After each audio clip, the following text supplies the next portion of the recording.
Well, Well, actually, I'm taking what I'm taking. Yeah.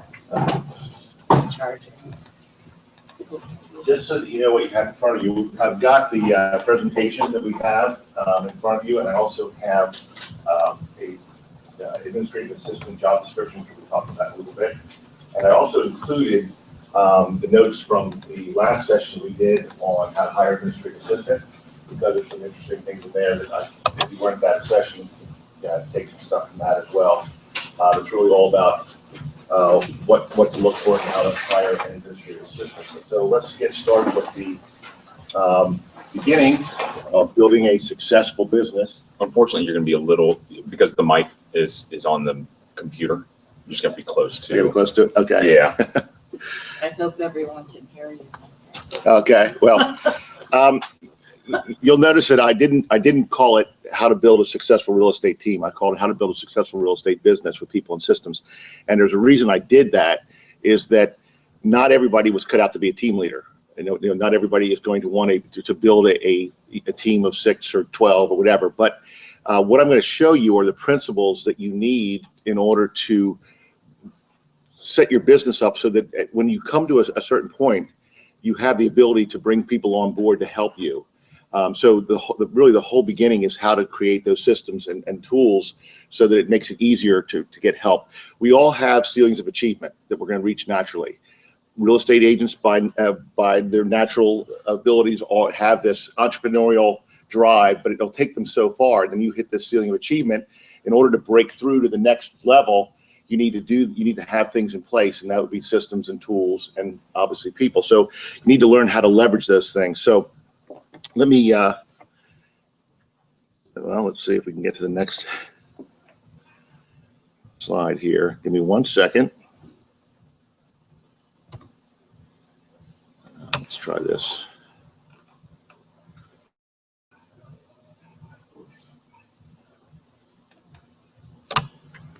There we go. So the first question I would ask is, why are you here? Who currently runs a team? Nobody here currently runs a team. I know. Who has interest on being on a team? Who's interested in building a team? So usually those are the 3 groups of people we have that show up. And what I tell everybody is no matter what category you fall under, you still need a foundation of systems and tools to grow your business. That's the start. That's the beginning of creating a successful business. So there's really 4 steps involved in creating a successful team. And the first one is, and this is the most important, you have to become a master lead generator. And if you can't do this part, then the rest of it doesn't make anything. It's all wasted effort the rest of the way through. You have to become a master lead generator. One of the biggest downfalls with some of the teams out there, and this is why I say team sometimes is a 4-letter word, people get frustrated because they get on a team and there are not enough leads being generated to keep everybody happy. So first and foremost, the team leader, you have to be a master lead generator. The second thing, you have to have a system for everything you do, and you have to have tools to perform them at the highest levels. We're going to go into some of the systems that you need, but for example, if you're operating your business without a CRM, it's going to be hard to hand off that part of the business to someone else.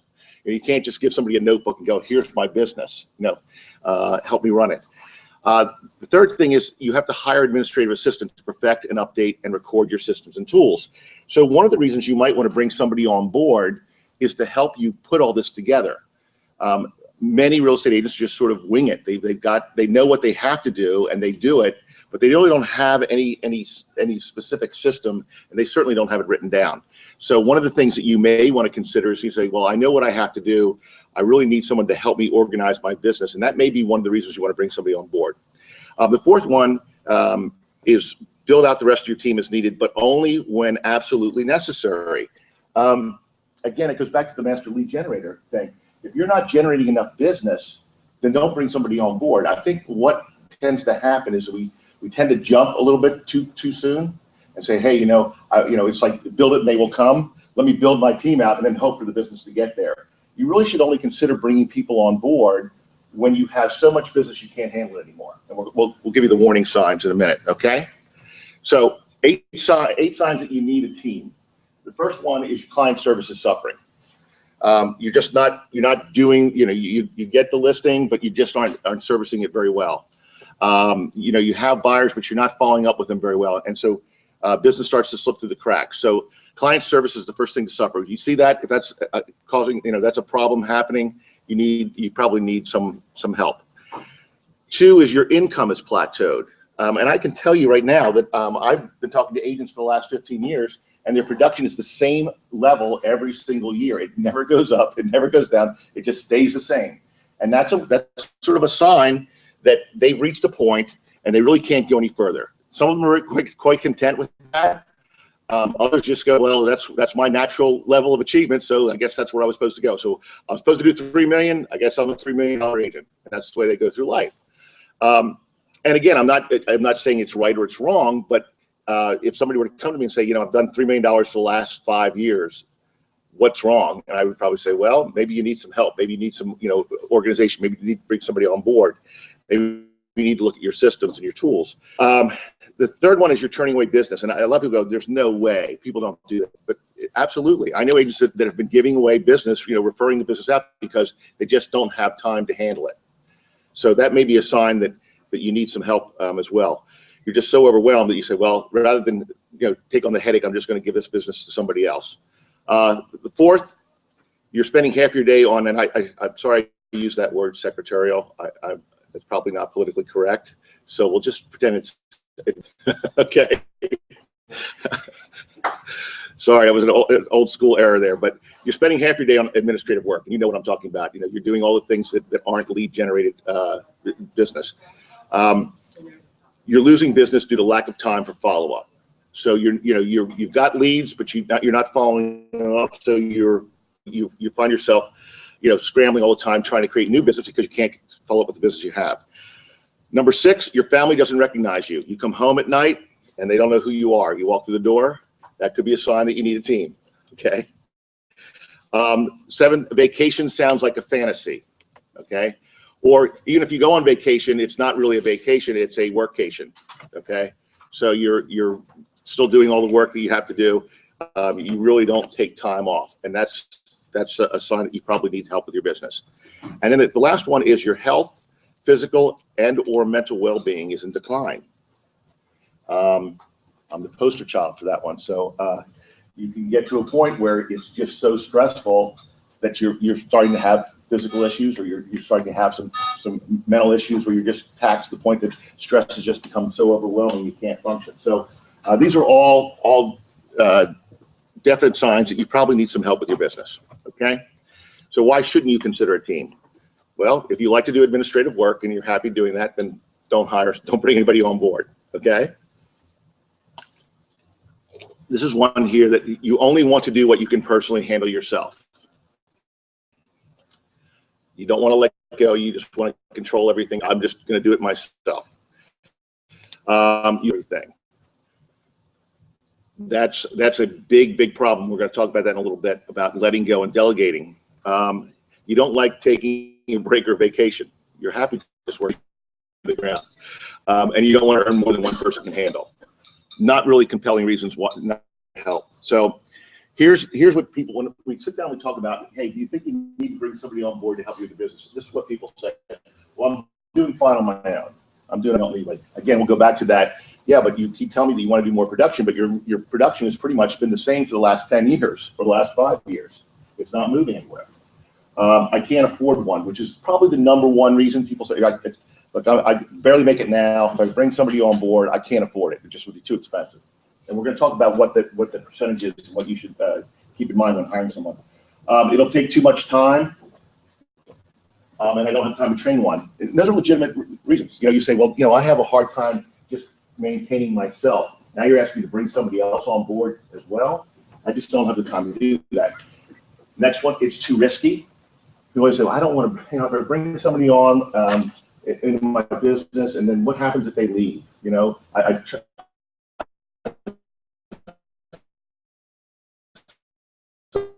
all this time training them and it's out the door on their own. Well, they will if you don't hire the right people and you don't create a vision. There's a whole process to bringing people on board. It's very easy to have a revolving door. It's very easy to bring people on and have them in and out all the time.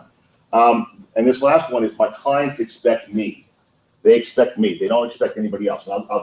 I have a personal story that doesn't relate to real estate. It's the first thing I did when I got out of college. And I got a DJ business.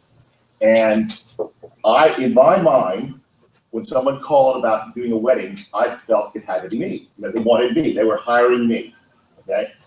Well, you can't do 5 weddings in one day, right? So I got to the point where I couldn't take any more business on, and yet I had people calling in, wanting me. So I got stuck on this one. They expect me. I can't somebody else go out there. And then all of a sudden it dawned on me, well, why can't I train people to be just like me? And if they're just like me, look, the music's the same, the equipment's the same. All they have to do is do what I do. So I can train them to do what I do. I can make a lot more money, and that was my breakthrough in a different business. So I had to get over this whole thing, though. But they expect me. They expect me to. So anybody else won't do. So and a lot of agents feel that way. If you hire Dale, the list, if I go out and sell it to me, they expect me, and they expect every time they pick up the phone to talk to me. And that's really not the case. So this is our real estate reality check. And these are some real estate truths. Leverage is not a people-only thing. You need to have systems in place first.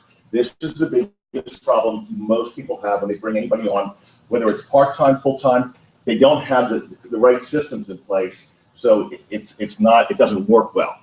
So every time we talk about leverage, people always think about it as people, but there's a lot more to it than that. And systems and tools, and we have to have those in place first. Systems are simply the repeatable processes that allow us to duplicate superior results easily. Okay, it becomes a no-brainer. We know exactly what to do. We have a listing. So when we get a listing, we have a checklist. We know what has to be done. When we get a transaction under contract, we know exactly what we need to do to get to settlement. Okay, so these systems are all in place.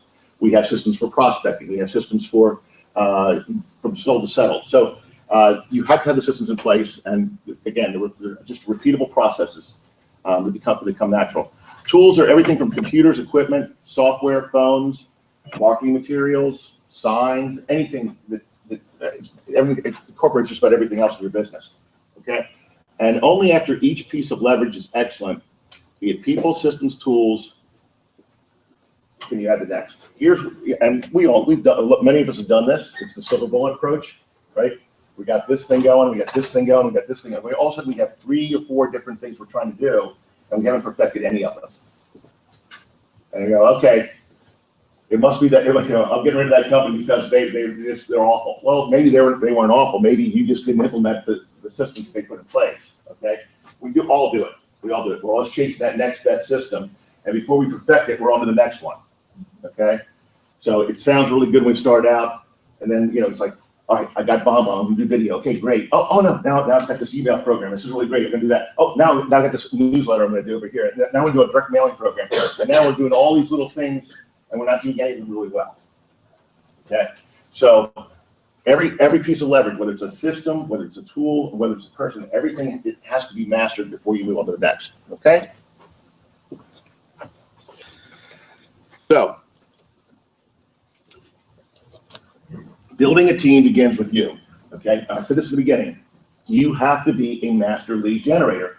If you can't generate leads, that's where it starts. If you can't do that, then forget the rest of this. Okay.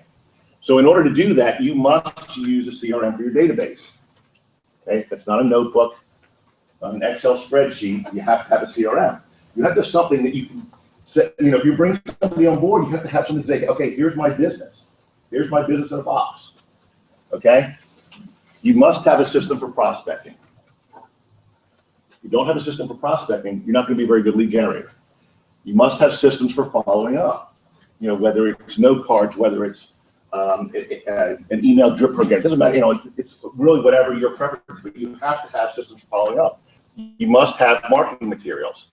So these things where you go out and decide you're going to bring people on board, and you must master dialogue, scripts, and presentation skills. Again, these are all key ingredients to being a master lead generator. Did I miss any, by the way?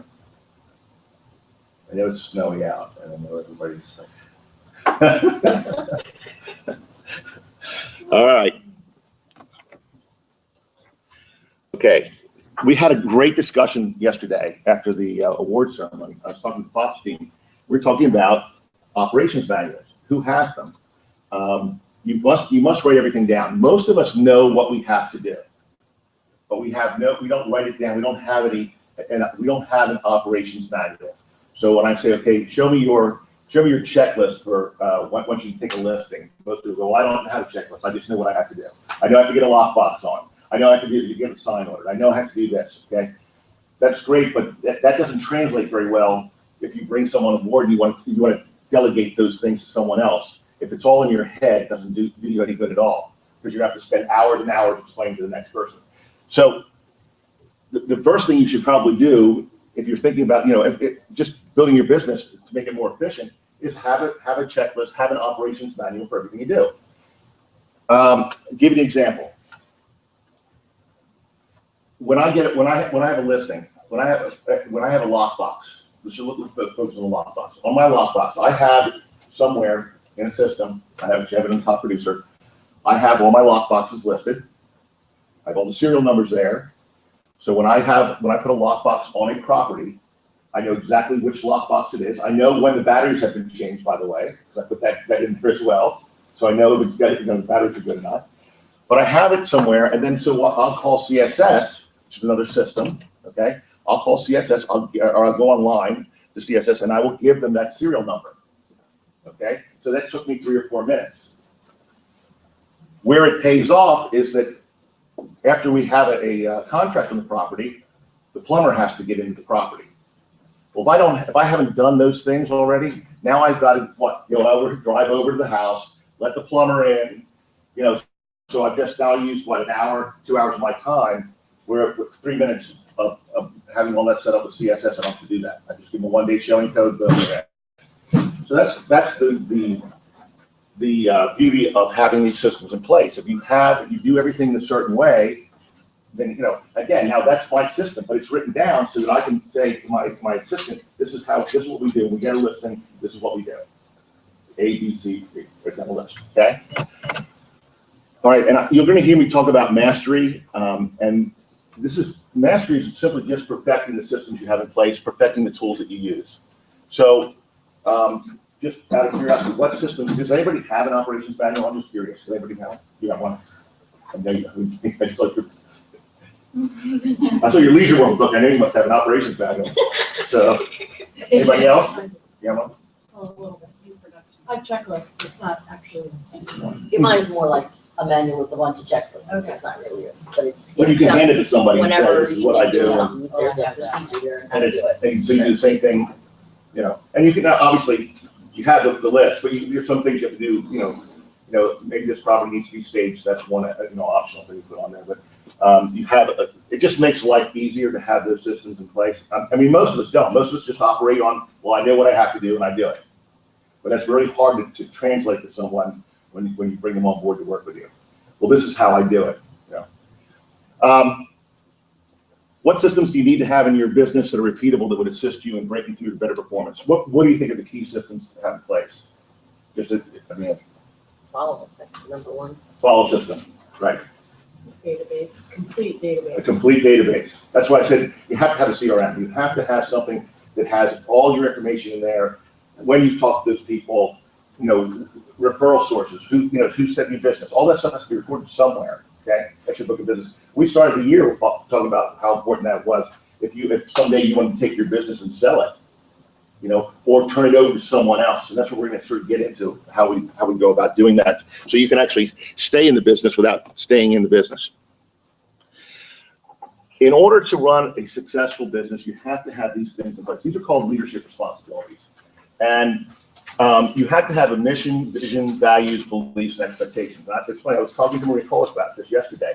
We were talking about when you hire somebody on board, sometimes their expectations are going to be way different than what your expectations are. And what you have to do is you have to have a vision for your business, and you have to communicate that vision to that person. At the same time, you have to do that. You have to find out what their vision is. I mean, people say, "Well, I brought 3 assistants on the last 4 years. Bring them on, they're gone. 3 months later, bring them on, they're gone." And I said, "Well, did you ever sit down with any of them and say, hey, why do you want to be my assistant? Why do you want to work in my business?" okay? Especially the last 4 to 5 years, a lot of people lost their jobs and they're just looking for a stopgap along the way. So they go, hey, I'll just work with you in your real estate business. And then as soon as a job comes out, boom, they're out the door. And that's because you didn't communicate what your vision is, and you didn't have them communicate to you what their vision is, what they really want to do with the rest of their lives. We have agents that will come to us and say, I can't believe so-and-so is leaving my team to go out on their own. I go, well, did this just happen, out of the clear blue? Well, I don't know. They came in and told me they want to go out on their own. Well, did you ever sit down with them and talk to them about, did you explain what value you bring to the whole process? Did you ever find out that was their intention all along? No, we never really had that discussion. Well, why not? Why didn't you, did you communicate your vision, and did you find out what their vision is for their future? And that's usually where we run into a problem, is that when we have people leave, is because there's never that communication. There's never that sharing of vision and mission. So you have to have a mission, you have to have a vision. Does anybody have a mission statement? I know it sounds hokey, but does anybody have one? You're in fairy coaching. Are you supposed to have a mission? I have. Values. Why are values important? Remember I said about the thing that a lot of people don't want to bring people into the business because it's not me? Meaning what that really means is they don't have my values, okay? If they don't have your values and beliefs, then it's not going to work.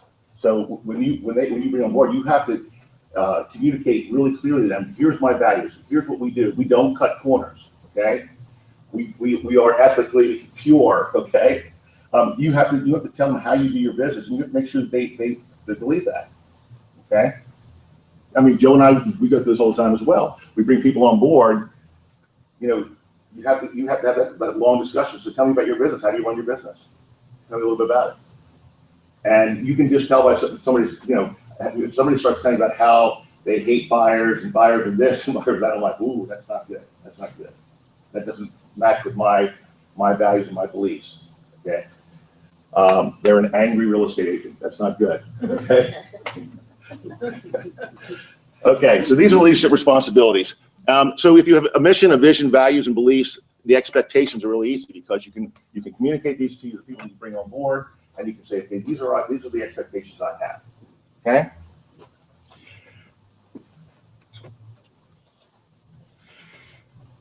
Before you, again, this is another mistake we make. Before you consider building a team, making your first hire, leverage yourself through relationships with vendors, part-time help, or other services, virtual assistants, marketing companies. For example, if you say, well, I got to bring an assistant on because I want to do a Facebook.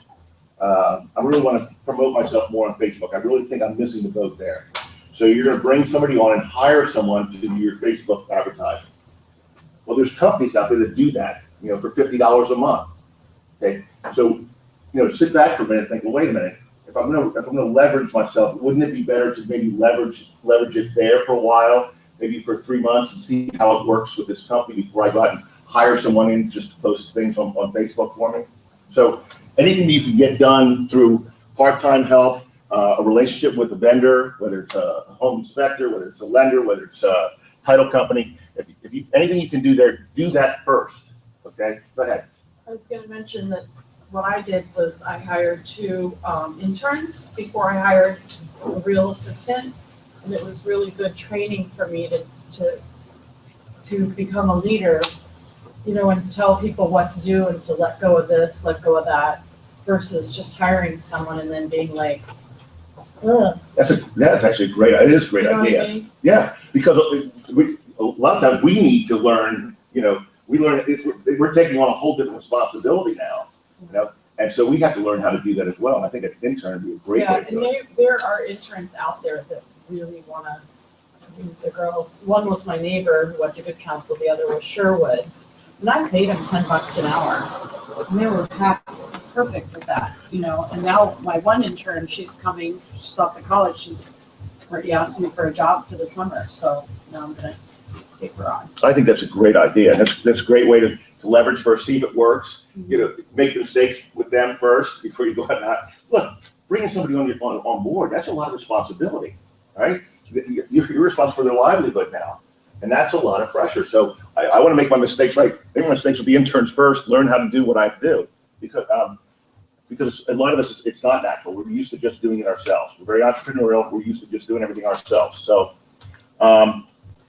number 6, and this is really fun because we had this long discussion after the awards thing yesterday about a budget. You must operate your business with a budget. And a lot of us don't. That's bottom line, we don't. We were sitting talking about how much we should pay the assistant. And I just said to the agent I was talking to, what's your gross commission income? She gave you the number. I took my calculator out and went, okay, you should pay that person $15 an hour. Don't pay them more than that. Well, why not? I think they're really good. Because, that's business you're going to have to make. But if you pay more than that, you're over your budget. You went over your budget. And I said, you have to stay within that budget. Try to find somebody equally as good for that same amount of money. I said, if that's not enough for them, then figure out some kind of performance bonus so that, you get them on there. You bring somebody on 90 days down the road, when you have your review, if performance is going up, you can have a performance bonus in place and pay them accordingly. But don't shoot yourself in the foot right out of the gate. I really love this person. I really think they're great. I'm going to give them $25 an hour. Okay.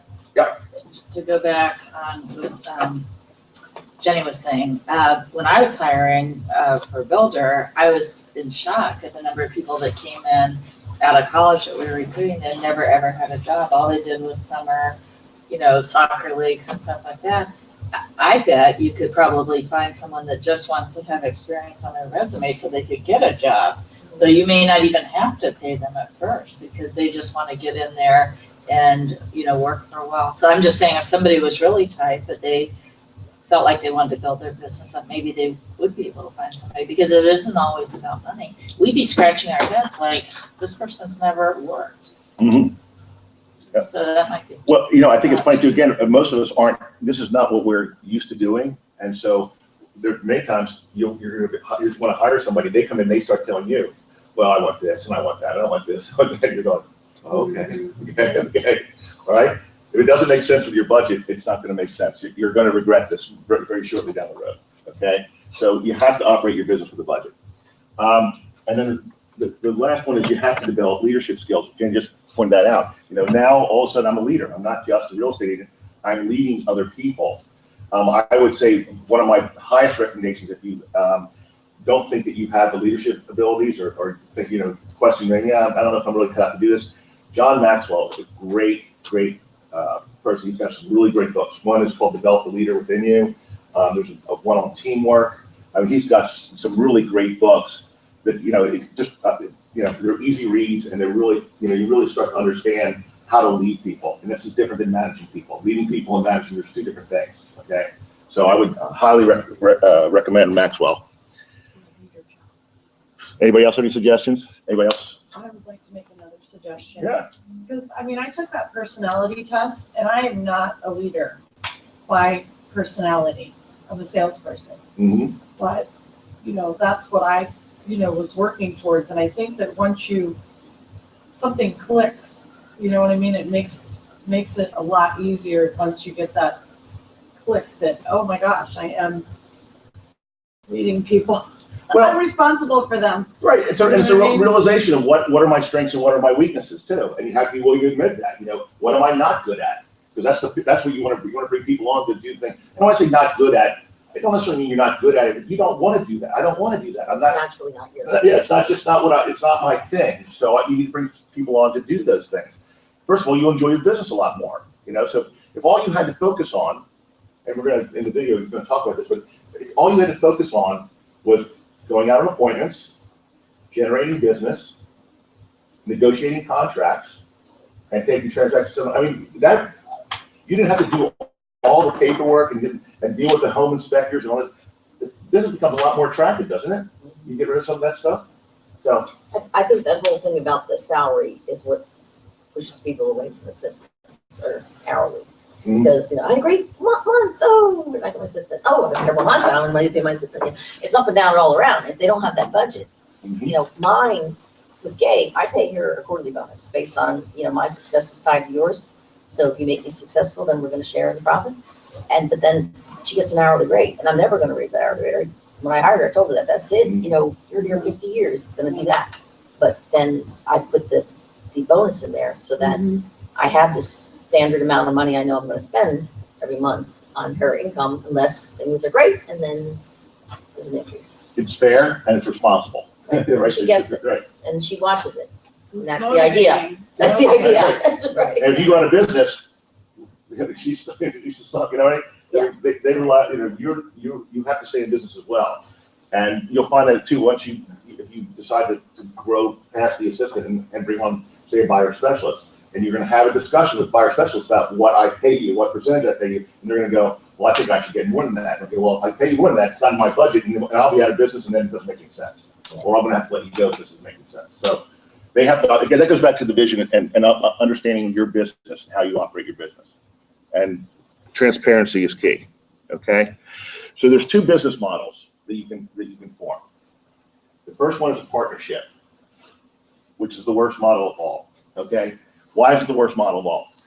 Because nobody does the equal amount of work, one ends up doing one. There always is gonna be a loser. If there's two people, somebody's gonna lose on a disagreement, on a decision. There has to be a winner and a loser. And if there's a winner and a loser, eventually it's not gonna work out. 4 out of 5 partnerships fail in the first 3 years. I know very few that ever worked, okay? And even the ones that have worked, man, you have doing sit in your office and just fucking kill each other. You're like, get the striped referee shirt out and the whistle. Yeah, it's tough because there's no way to break a tie. One partner always has to lose in every crucial decision and disagreement. And it's too easy to blame the other partner when things go wrong. Well, it was my fault. Jim is a nightmare. Okay. So partnerships, if you can avoid a partnership, please avoid them at all costs. The model that we recommend is the CEO model. And the reason it's the best model is because there's a couple things you have to keep in mind when you're working the CEO model. The first one is whenever you add a person to your team, you must hold him or her accountable for bringing in corresponding positive growth and net income. That means there has to be an increased profit. If you bring somebody on your team, administrative assistant, buyer specialist, whatever it is, if it's not resulting in a higher profit for you, you're in trouble. Okay. It was like at the convention when I'm talking to a broker and he goes, "Yeah, I really had a tough year this year. I had to pay 60% of my commissions had to go to support my business." I mean, he was taking 60% of every check he had and he was paying to keep his brokerage afloat because the brokerage wasn't operating at a profit. I told Betty that day, he goes, "Oh, I've been there." When you start out, that's what you're doing. You're sort of feeding the monster till you get up and running. But he was telling me that. He says, "Yeah, that's the toughest part is I've got this business and I'm using my own personal income to keep it alive." And he said, "That's when I realized I'm not operating it the way I should be operating it." So he blew it all up and started all over again. So everybody you bring on, there has to be, and you should know that within 90 days, whether it's working or not. You don't want a long window here, and we'll talk about problems with bad hires. You're solely responsible for the way your team looks and functions. That's the CEO model, meaning they are you. Okay, you set the balance, you set the vision, you set the beliefs, you set the values, and they follow. Okay, and it operates under your vision, values, beliefs, and expectations.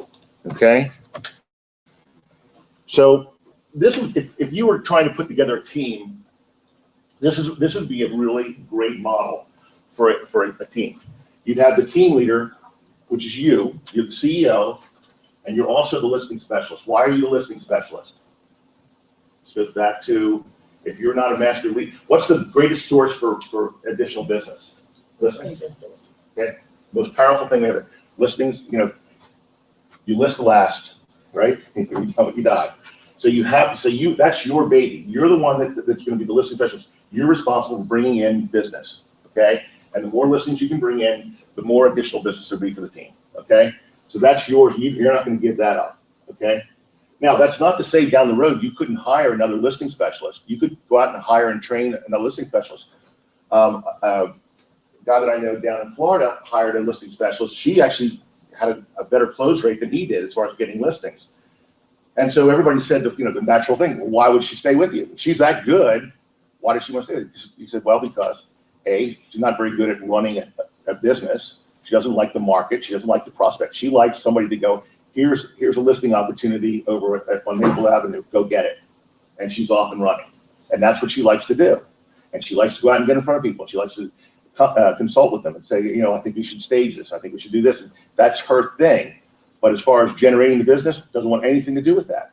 So she's quite content to be a listing specialist for him. So you can find those people.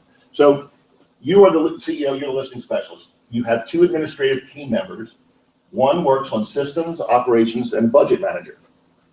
They handle all that, the business, nuts and bolts of the business. The other person is your lead generation and marketing manager. Can this person do both these things? Sure. I'm just saying that, if you, down the road, if you were going to build a team, this would be a really good, sustainable team. The next thing you bring on are 2 buyer specialists. One is your lead buyer specialist. And if you want to save yourself some money and heartache, bring on a showing agent as opposed to a buyer agent. What's a showing agent? Somebody licensed to show property. Right, they're a licensed agent. They put people in their car, they take them out, they come back to you and say, they want to buy this one. And then you take it from there. Or the lead buyer agent takes it from there. And this person can actually work for the lead buyer agent and for the CEO, for you. Are you gonna talk about paying this? Compensation, yeah. Okay.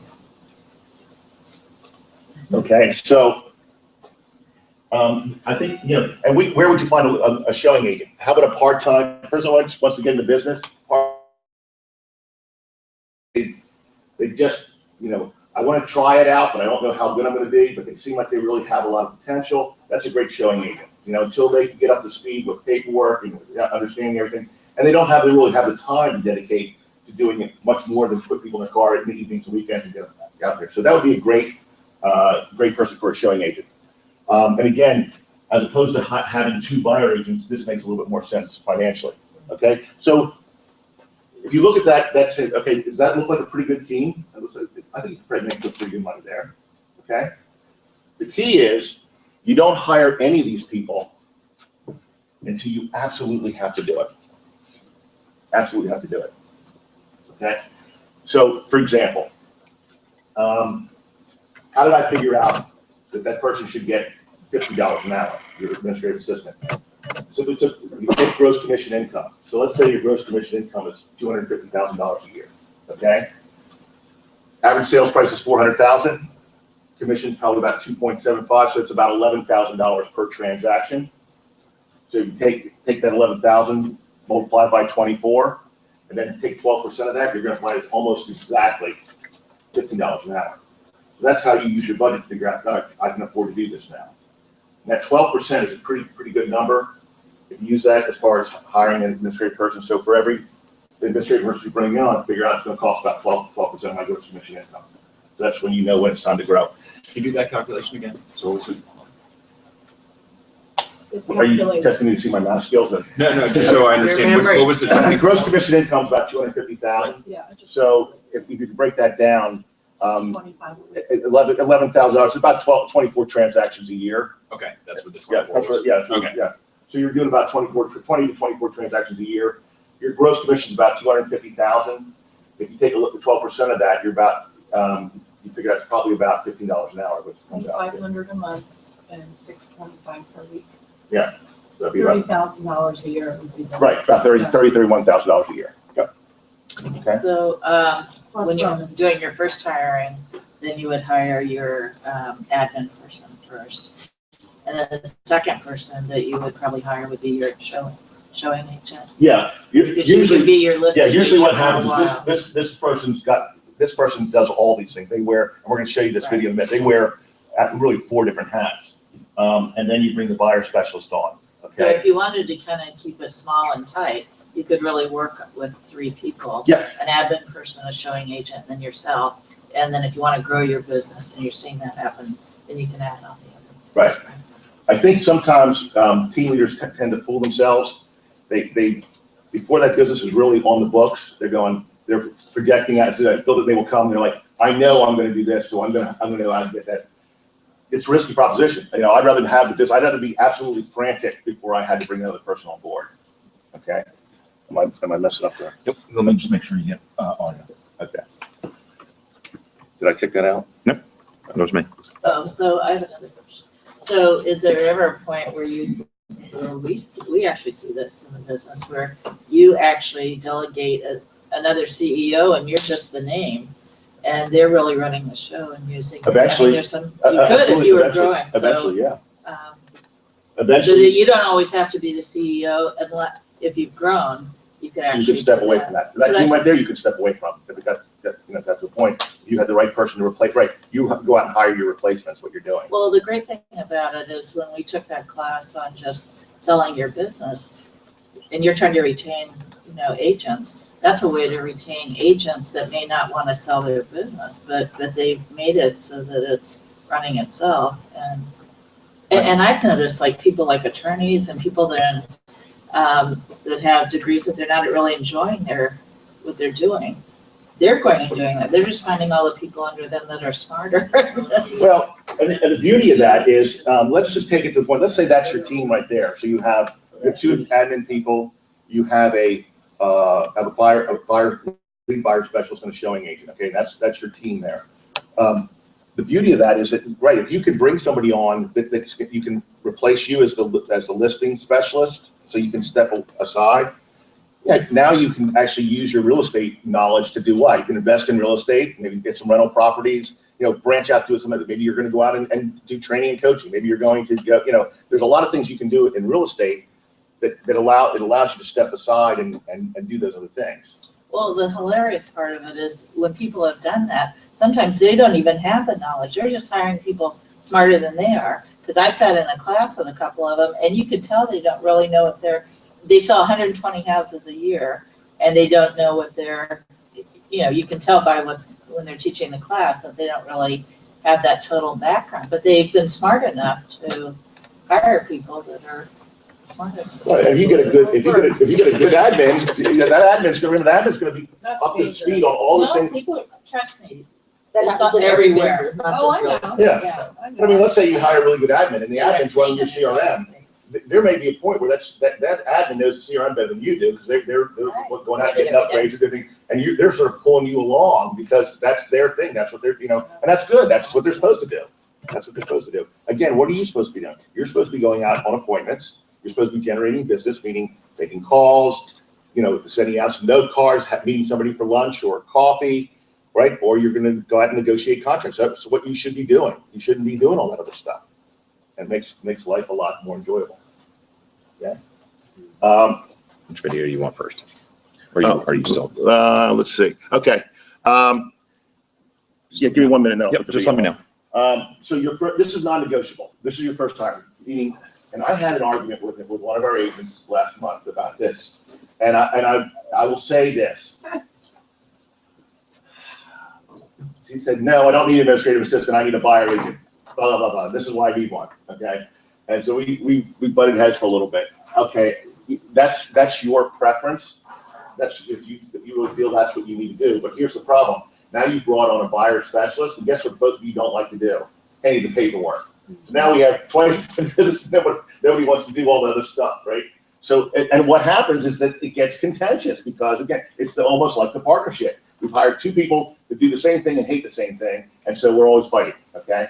And eventually it results in divorce, okay? So it really, the best way to do this is get somebody to take that 80% off your plate, and that's an administrative person. Get them to do that, okay? So that's your first hire, period. So we can argue about, why you might want a buyer agent first, but I'm telling you, to make your life easier, get it in an admin person first and foremost, okay? That first hire should help create and implement your systems. Jenny talked about the intern. It's nice to bring somebody on to help you. Look, a lot of people, I don't have time to wait all this stuff, okay? And hire an intern, you say, okay, this is what I do. Write this down. I do this, and let them do that, okay? And let them put the checklist together. Let them organize your business. That's a great project. I remember, this is years and years ago, that I was with Prudential. So now that's like 20 years ago. And there weren't, teams were like unheard of.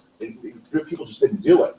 And I remember meeting a guy in DC who was talking about his team he put together down in DuPont, and his first hire was administrative assistant. And his first assignment for his administrative assistant, find out how I pay you. because I don't know how to do this. So your job is to find out how I pay you. Meaning, whatever the tax, if you find out all that stuff, that's your first assignment.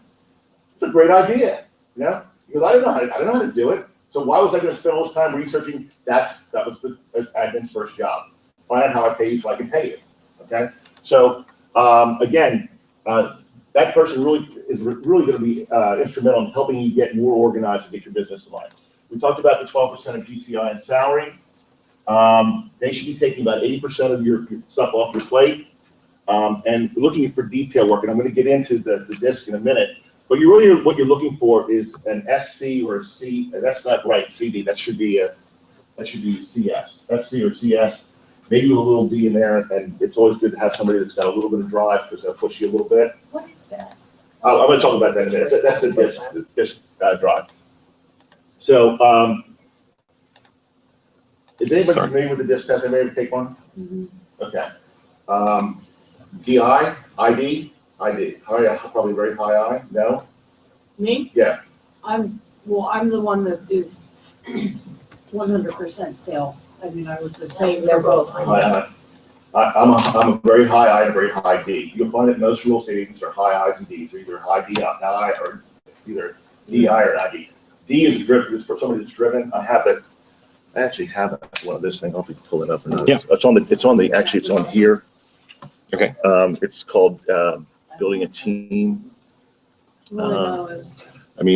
Team building right there. I think it's like the sixth slide. But actually, Keep going through there. it really is cool to do that with your. Here's one more. Because Holly, my admin, she is like. There it is. Oh, This there is- you go. Yeah, she's. I pulled this up. This is a webinar I was on, and they were talking about the disc test. There you go. I There. love it. So D, dominant driver, direct, decisive, high ego strength, problem solver, risk taker, self-starter. Makes sense that a lot of people that run their business would have those things, right?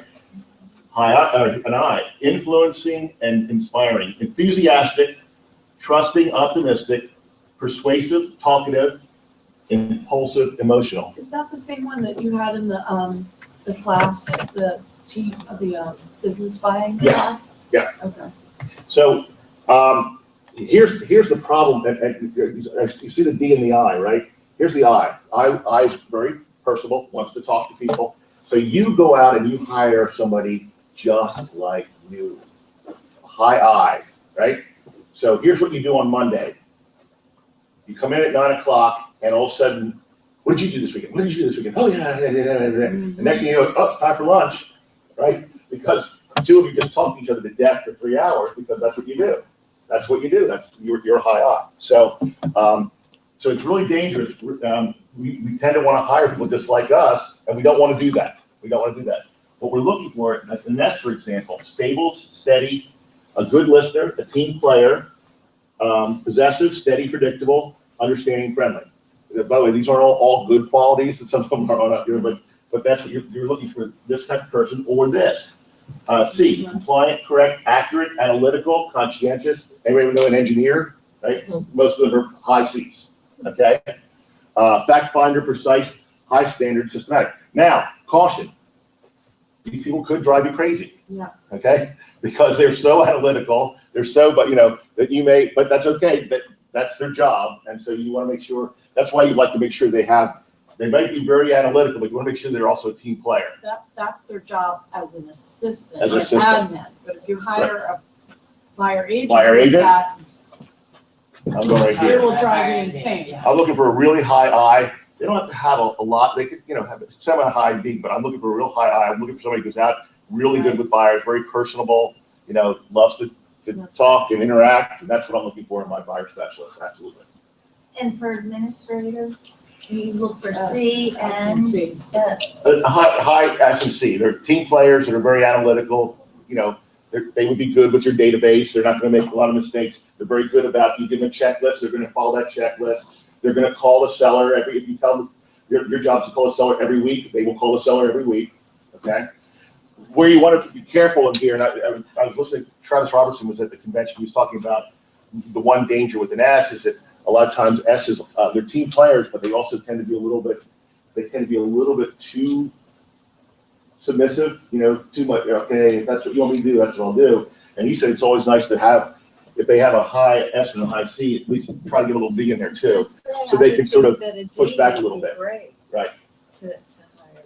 Or what? Not if they're dominant. Yeah, but you don't want them to be more dominant than you. Right, because Because then they're you'll, gonna boss you around. you'll say, all right, you need to do this. No, I don't. Yeah, well, yeah, you do. No, I We're don't. not doing that, did work last week. I'm not doing that. It's not my job, you do it, okay? So anyway, this is this. Now you can get these, I have them on your notes. There's 2 places you can go and do it for free. So I think all of you should just do it just to see what you are. One of them is TravisRobertson.com. He'll do one for free. And also TonyRobbins.com. You can do what Anthony Robbins has one. That's a lot. You can take them in. So you can go, some places charge you, these guys do it for free. So, so they'll probably fill up your inbox with Yeah, all kinds of. solicitations, but anyway. Where do you want me to go? Let's just go back to actually, let's go back to the video, Travis Robertson video. Okay.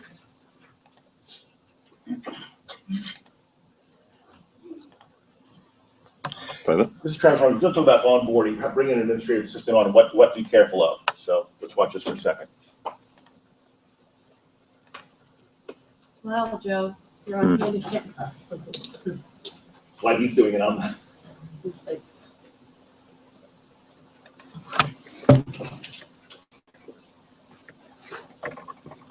is that Travis?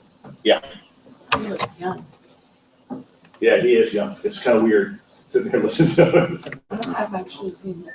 Get off my lawn. See that like agent We help people mastermind? just like you create businesses that support your life, not businesses that run your life. And today, we're going to be looking at how you can specifically improve your listing appointment conversion. What are the things you can do? How can you ensure that when you walk into an appointment, Oh, you wait, walk I got out the with wrong that one. listing? So let's go ahead and take a quick look. Oh, got the wrong one.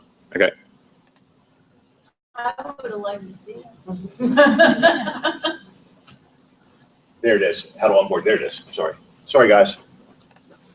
Hey everyone, Travis Robertson, CEO and founder of Robertson Coaching International, where we help people just like you create businesses that support your life, not businesses that run your life. And we are wrapping up our series on administrative assistants, specifically how do you hire them, what do you look for, and now today, how do you onboard them? How do you get them onto the team, ready to go and up and productive as quickly as possible? So that's what we're going to be covering is kind of 5 steps to do it, plus a little pro tip at the end to make sure that you get it up, you get your admin up and going as quickly as possible. All right. So number 1 is this: you got to have a 90-day roadmap. All right, roadmap. There we are. So got to have a 90-day roadmap. This is specifically what do you want the admin to be able to accomplish in that first 90 days? What are the different activities you want to let go of? And in those 90 days, what do you want him or her to be responsible for, to be proficient in or ultra proficient in and actually doing better than you were? So what are those different things? What do you in the first 30 days, what should they be able to do? In the first 60 days, what should they be able to do? Plan that all out and make sure you tell them exactly what you expect of them so that they know, because they want to be able to succeed as well. So you got to have that 90-day roadmap. Number 2 is this: you got to create a list of activities you want to get off of your plate. This is different than the roadmap. This is something that is everything you eventually want to get off of your plate. Sometimes they're not going to be able to do it all in the first 90 days. So you've got to be able to kind of get a full list going so that you know eventually what is everything you want this person responsible for, okay?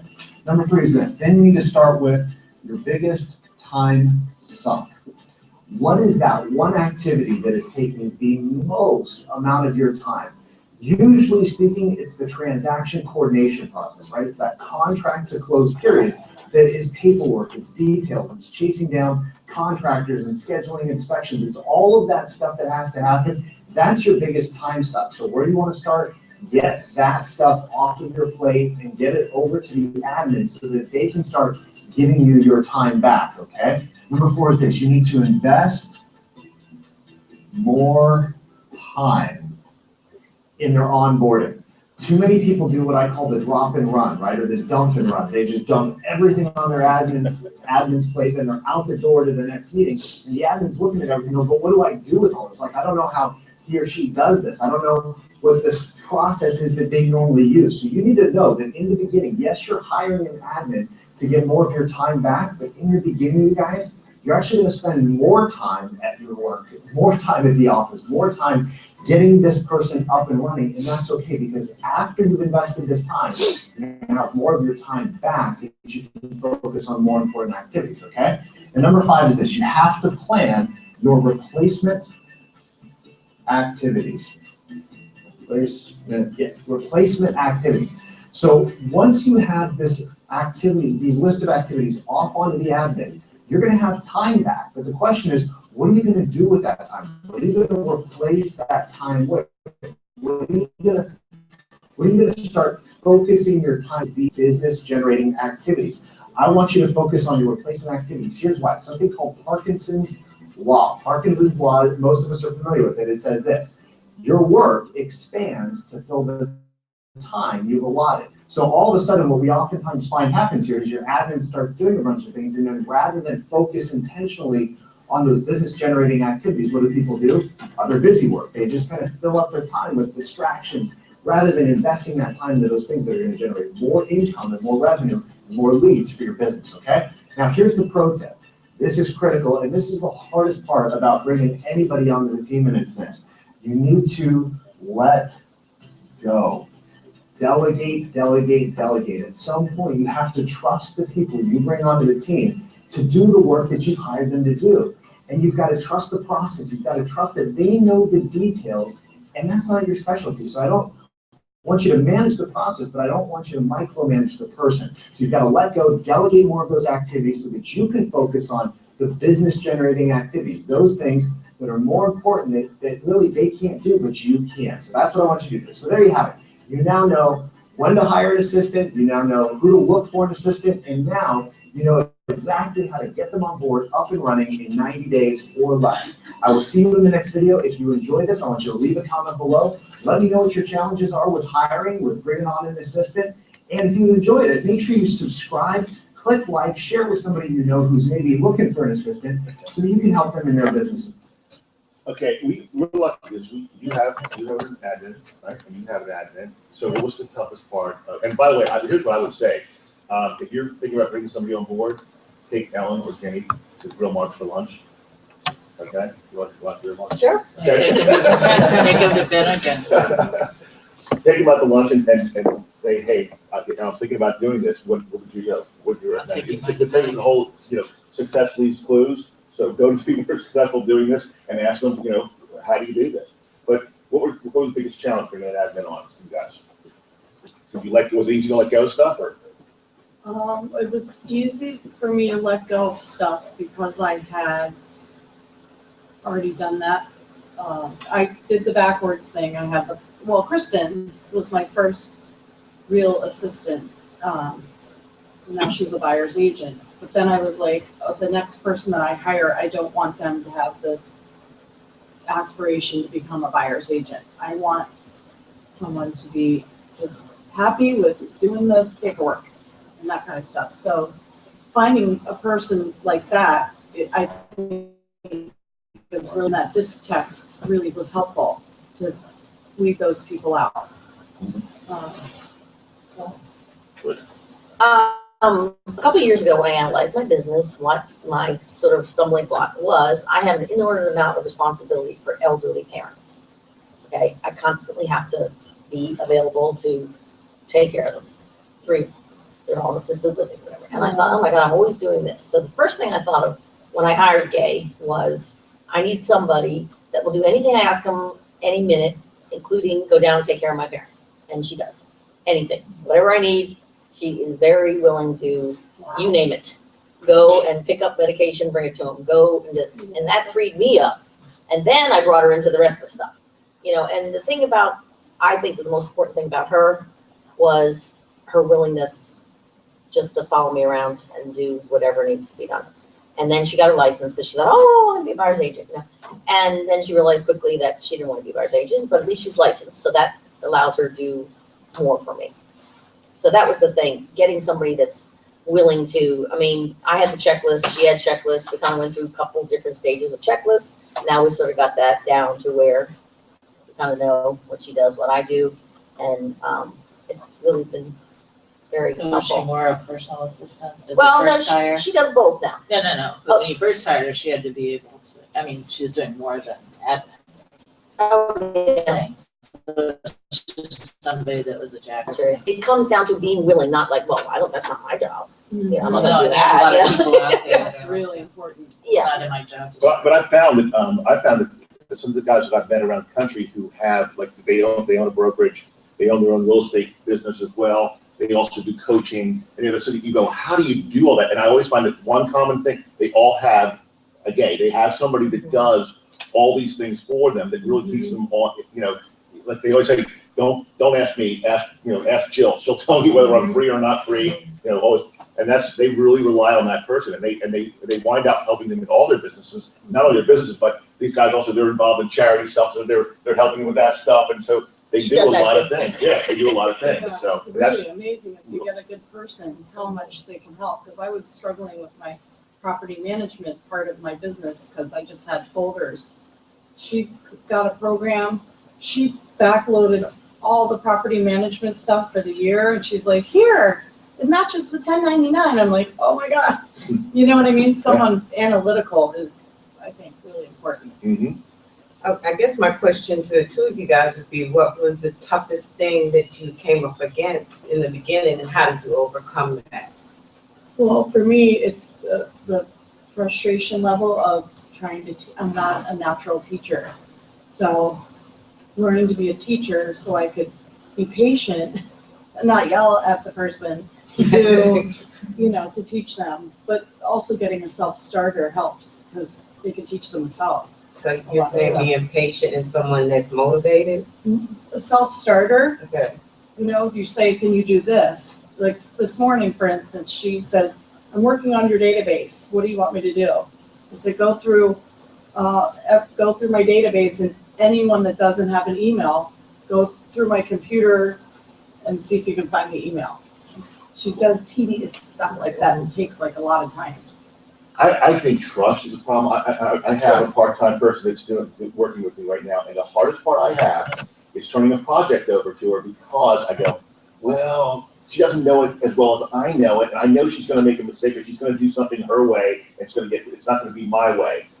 But you have to let it go. So give you an example, we had a project where we went out and got all these fraternity people from all over the area that didn't necessarily go to Maryland, but they were in my fraternity. And so she'd take the name, and she'd go to the tax record, and she'd make sure that they actually lived in this property, and then she would put it in a database. And I knew that some of those people were gonna be some of the people from Maryland that I already had in a database. So I was not gonna give her the project, because I was afraid she was gonna get maybe 10 or 12 of those people in there. And I thought to myself, you know what, if they're in there, it's really easy. I'll just go to the database and pull them out once they're in there. It's gonna be easy to figure out who they are. And rather than, so I gave her 540 contacts as opposed to me sitting there taking that on. But it was really hard for me to let that go until she finally said, you let me just do this, which is always good. because something is better than nothing. Sometimes we try and micromanage the whole process. It's gotta be perfect, when versus somebody doing it, so the one person doesn't get in the database, it's not gonna be the end of the world. Maybe you pick them up next time. And that's the thing, Gabe makes mistakes, I make mistakes, but I kind of go, oh, well, she put a big sign up one time, said experience is what you call your mistakes. I'm thinking, I think that's for me to be reading. I said, I'm like, is that you're trying to give me a subliminal message here? It's like, I let her design the card. It wasn't exactly how I would have done the mailer, but guess what? It went out. It's like the first one that's going out in 3 months. Like, wow. So it wasn't exactly what I wanted, but you know what? The message got out and it got done. And I think that's what you have to trust is a big part of that too. Just letting it go and letting, trusting that person to do it. I'm kind of like the opposite in terms of when you generate a whole bunch of leads, okay, lead generation is not the issue. It's having the time to work with these people. And so much comes in that all the tracking and all that stuff that has to be done and the follow-up and all of that is where there's an issue. So an administrative assistant, they They could, but give an example. I'm gonna show this video in a minute, Ryan Eisenhower, but it talks about the four things the four different categories that this admin can do. One of them, there's a lot of teams, big teams that have an admin person. They're the in-house coordinator, they're the lead coordinator. They say, all right, these leads go here, these leads go there. They're an administrator, they're not necessarily, but they're on board leads. They come in, they go, all right, this one goes here, this one goes here, and they sort through all that craziness and make sure it gets But done. how do they, in other words, how do they sort? They scrub them, they send a reply email to see what if the person even responds. Instead of you having to send an email and then waiting, going, okay, I wonder if they're gonna know if this is a real lead or not. They do it. They send the email out, wait for the response to come back. So they turn around and say to you, here are 5 hot leads. These are 5 people who actually responded to the email. Go ahead and see what you can work with them. Yeah, because we have these 5 hot leads that you've identified, let's say, Mhm. but then they keep coming, and then you're detracted from the hot leads that come in. That's why your person does it. They prioritize which ones they think will be the, let's say they get an email back from one of those weeks and says, I'm moving from North Carolina, I have to be in my house by July 1st. That's a hot lead, okay? That's the one I'm working for. And, but that's the one that ends up on the back burner because you're constantly addressing the new ones, and see, that's where it's. I would have, well, let's see, I have that person do that. You don't have a system?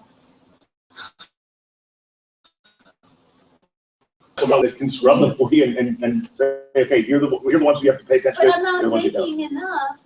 You need a program To that do can that. help you do that. I mean, Yeah.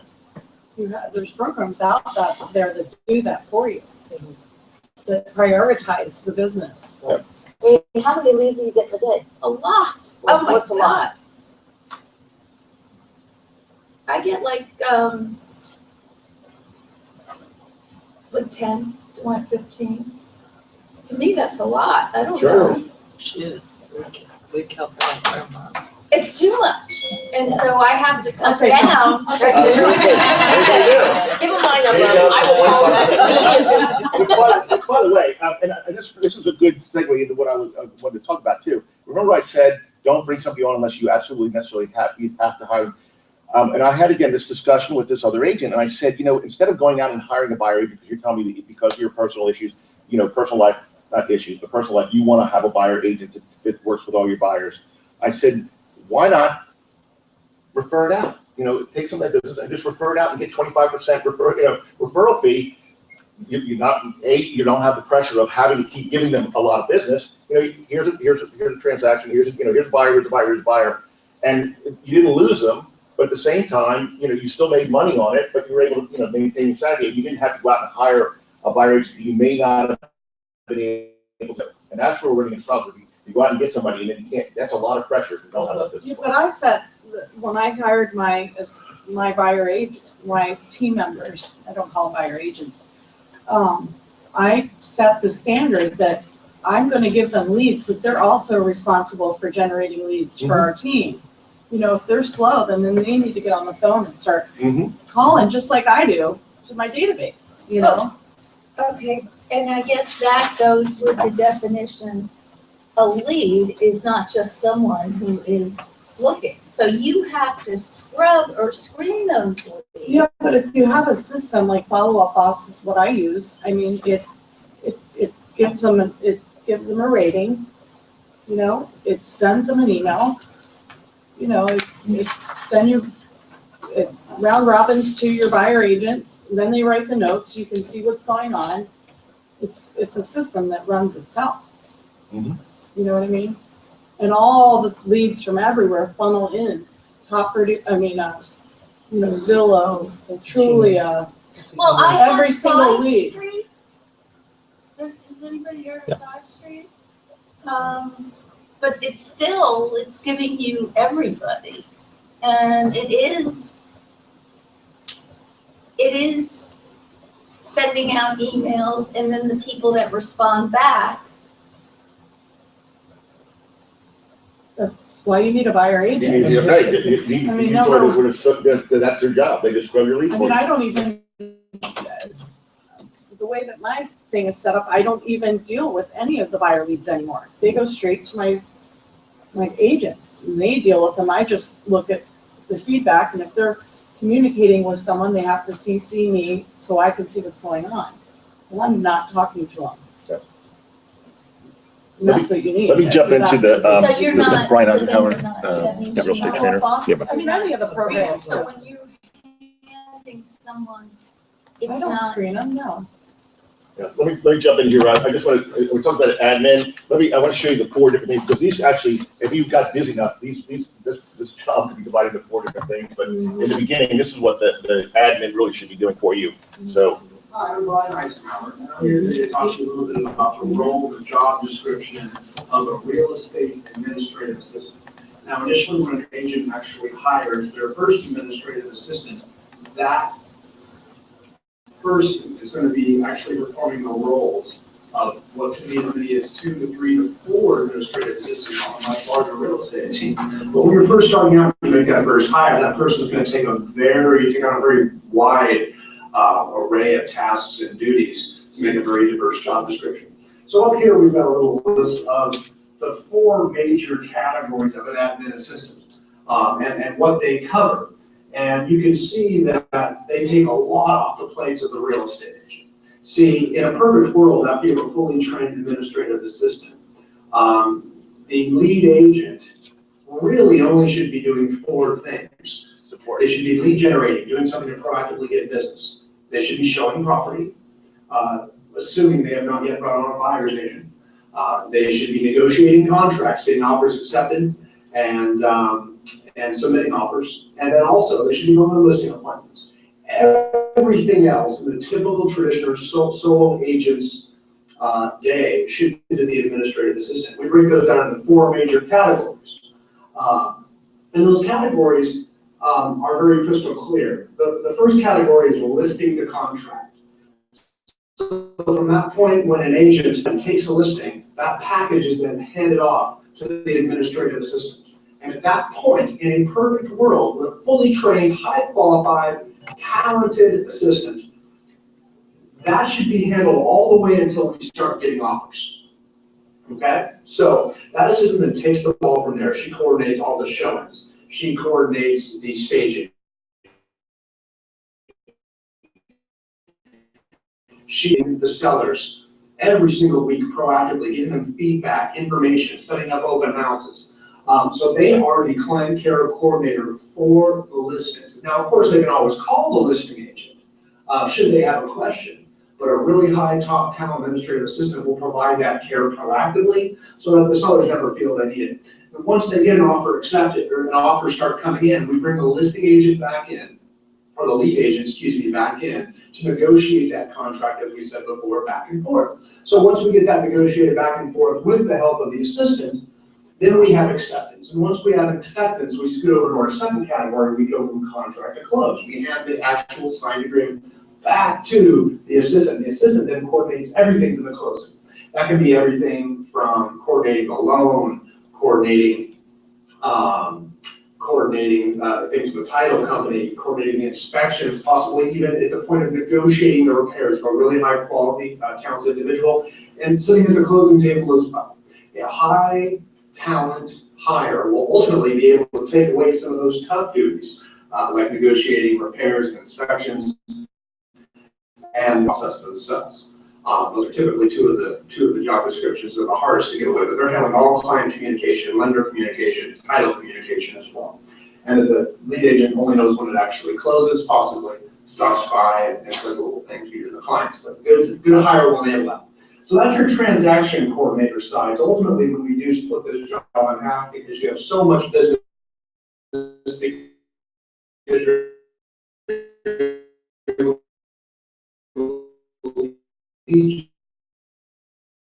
generate and eventually hire a second admin. Then we've got the marketing side. This is primarily the core duty on the marketing side is really handling the the client database. That's staying in systematic, constant touch to stay first of mind with all of the agent COI, with all of the vendors, with all of the database management.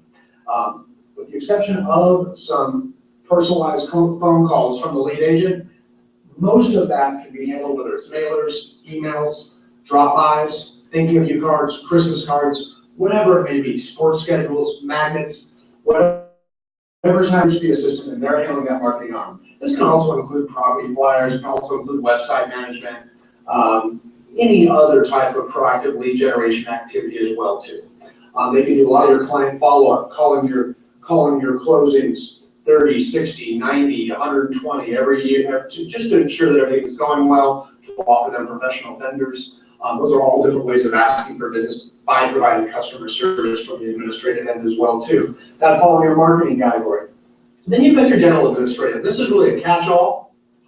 It should certainly include tracking the agent's active profit and loss statement, so we know all the money that's coming in and all that's going out. So we can look at kind of a dashboard of the economic model of the agent's business as the year goes on. It can be hiring, firing additional help, helping with that process. It certainly can be paying any bills, and handling the money flow back and forth too. Anything that would take that lead agent away from lead generating, showing property, taking listings, and negotiating contracts.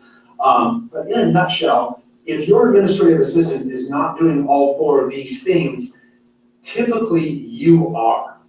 And if you are, then you're not going to have time to generate new business on a regular basis, and you're not going to have time to actually grow your business. So it's very key to make sure we shift that all these four things are being done, and more importantly, that it's not being done by the lead agent. So your administrative assistant job is detail. Thank you. All right, so 4 things, right? Everything else, somebody else should do. Okay? All right? You jump over to back to PowerPoint, yes? Yep. Go one more down. There we go. So, did you hear, he said the word talent how many times today? High talent, high talent, high talent. That's what you're looking for. You're looking for a really talented individual. And somebody that can take on those different things. Now, again, in the beginning, you may want to still take control. You may still want to do the marketing. If you enjoy doing the marketing stuff and they're busy doing all the other stuff, then you do the marketing stuff too.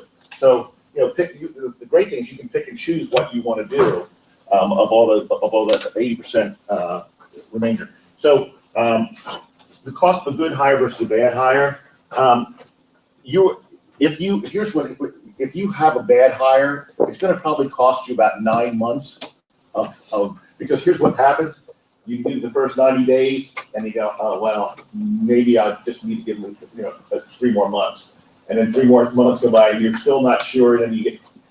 And so what happens is about 9 months into it, you realize this is not really the right person for my job and it costs you a lot of money. One mistake that we make though is that we don't, there's 3 parts to this. There's, after the hire, and we'll talk about the hire in a minute.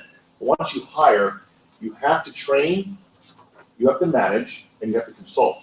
And those are 3 different things.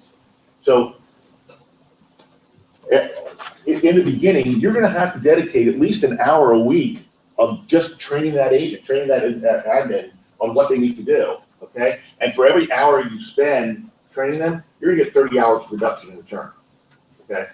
So that once they know what they have to do, then they're going to be self-sufficient, able to do it on their own. But you have to, remember what you said about the dump and run? You give them all the stuff and then you leave, you go, all right, take care of it. That's not a good way to manage, okay? So you want to make sure that you train them. The management part of it is just making sure things get done, holding them accountable. That's the management portion of it. But the really important one is the consult, is actually taking time with them at least every 90 days, but it should be more often than that. And that the consultation part of it is sitting down and finding out, are they happy? Are they satisfied? What other things would they like to do? Are there other things they want to take on? Are they fulfilled? This way, your great hire doesn't walk out the door 6 months from now and you have no idea why. Okay. The idea with a consult is find out, what things bother them. Why are they upset about something? You want to constantly find out, make sure that they are happy in their position. Do they feel they're being not compensated enough? It's a conversation to have with them, okay? I'd like to know that up front, rather than just have them walk out the door on me one day and say, well, I'm going over to so-and-so, he's gonna pay me, pay me more money. So how often? Weekly? Weekly consult, just. I would probably say the consultation part of it, I would say maybe once a month, you sit down and have a consult, see how things are going. Because you're gonna have the day-to-day management part. The consult's a whole different thing. The consultation is really finding out, are they happy? What drives them? What more would they like to do? And that's the retention part of it, is keeping them aboard. The management and the training part, that's the nuts and bolts. But the consult is really making sure that they're a loyalty member. It's also the time when you convey your beliefs and values. So let's say that they're doing something and you didn't really like the way that they're doing something. So you say, look, or let's say you had a couple calls, from your seller saying, wow, you guys are really efficient, but Julie is really a bear on the phone. That's consult time. You want to sit down and have a talk about that. It was a one-time thing, that way the consult started like, I had one of my sellers call me, I just want to talk through that. But if it's multiple, that might be a problem. So now we have to figure out, now instead of the angry agent, we have the angry admin. So, okay. So you have to do these three things. You have to train, consult, and manage. You can't just dump it and just go on and think everything's gonna be fine. Okay? And then again, you have to let go and you have to learn to delegate. And that's a tough part for many of us. So how do you hire people for your team? Hire slowly, fire quickly. If you know it's a problem, you just gotta go. Sorry, it's not working out. Okay, and I'm talking about things that are really glaring. If there's really some glaring issues, you just gotta let go. I mean, a lot of us want to say, "I know it'll get better. I know it'll get better," and it never does. Okay, so hire slowly, fire quickly. Conduct multiple rounds of interviews. So let's say that you have 3 people that are going to come in and interview for an admin position with you. Have you ever hit it out of the park when you first interview? You go, hey, and that person, oh, that person's great, unbelievable. You bring them back the second time, you go, was that the same person that I interviewed the first time? So everybody has a good day, and everybody has a bad day. So what you want to do is try to get at least 3 times in front of them and see, are they good all the time, or are they not so good all the time? So multiple rounds of interviews are good. They don't have to be very long, but you just want to do it and see if is this person just a really good actor, or are they really that good? Okay, 15-minute interview. You can go through a lot of these people on the phone with 15-minute interviews, and it's what you do. You spend the first 10 minutes asking questions. So you ask all the questions, and then you give them the remaining 5 minutes to ask you questions, and you'll learn a lot. Especially when they find out what they have. If they say, well, I don't really have any questions, that's a red flag, right? That's a red flag. I just need a job today. Okay? When possible, speak to the significant other. Joe and I should probably do this more often. We really should. When we talk to an agent, we should probably have their significant other come in, whether it's in a casual setting or whatever, because how often have we found that the agent, is on board, but the significant other is not, okay? The significant other doesn't want them working nights and weekends, okay? But we never had the discussion. So when possible, speak with the significant other and see how they feel about that. Look, if I'm married and my wife's gonna work for you, and then I think that she's really not, she's much more talented, and I think that you're really not, I may have, an axe to grind right from the beginning. You realize how talented she is, and you're hiring as an admin, and so you want to talk to the person, find out if they're on board with this as well, okay? How do you do that in a way that feels legal? Just want him to get something. I do a casual thing. I'd say, is your husband or your wife available to come out and join us for dinner or for lunch, or do it in a more casual setting? Or just, So what if you can't get them? So then you'll talk to them about it. yeah, if I can't get the significant other, I'd ask them. So how does your husband feel about you taking on the position? How do you want? What you're doing, you want to find out. You want to make sure everybody. It's a team, and you want to make sure that the whole team's on board. I'm just wondering where the border, I can remember interviews when I was younger, some of the things they asked me, like, do you plan on having children? Or, what are the things that you can and Used to you ask you that all cannot the ask? Huh? Used to ask you that They all the did, time. it was just a bit crazy. So, but I'm just saying, at what point is it, okay, some of those things seem like they could be kind of borderline I don't know. No, I just want to meet the significant other just to see how they feel So about they it. don't even know you're doing it, you're just meeting them. Yeah, just meeting them. You're getting a feel. So what do you think, what do you think You invite about, them to your client party, you know? you invite them to something, tell them to come on over for a drink and then. Right, and just talk Figure it about out. it. What do you think about, what do you think about Julie coming on board with my team? I think she's gonna be great. I mean, my Julie's word, I think she's gonna be a great, man, you're gonna love, she is so good. So, I got buy-in from the significant other, that's good to know, okay? Or you might say, Dale, my only concern is that we got three small kids at home. I'm worried about the time, with kids and all their responsibilities. I'd like to know that up front too, rather than 90 days in. I can't be here today because, my husband's really upset that I'm not spending that time with kids.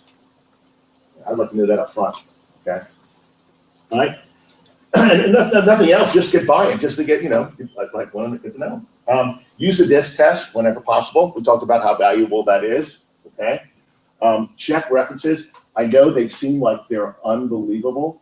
I mean, they came into the interview wearing a tiara, and they're just wonderful, and you go, oh my gosh, and you didn't check the references, and if you did, you would have found that they're actually an axe murderer. There's a reason you have references. Call the references and find out why they're not where they used to be and what they were like when they were there. Okay. And a lot of times we skip over that because we just think they're so great. There's no, and they tell you, oh, I just got bored of that job. Well, then we find out that everybody there hated them. Remember, this is the person who's going to be dealing with the public on your behalf. Okay. So you want to check their references.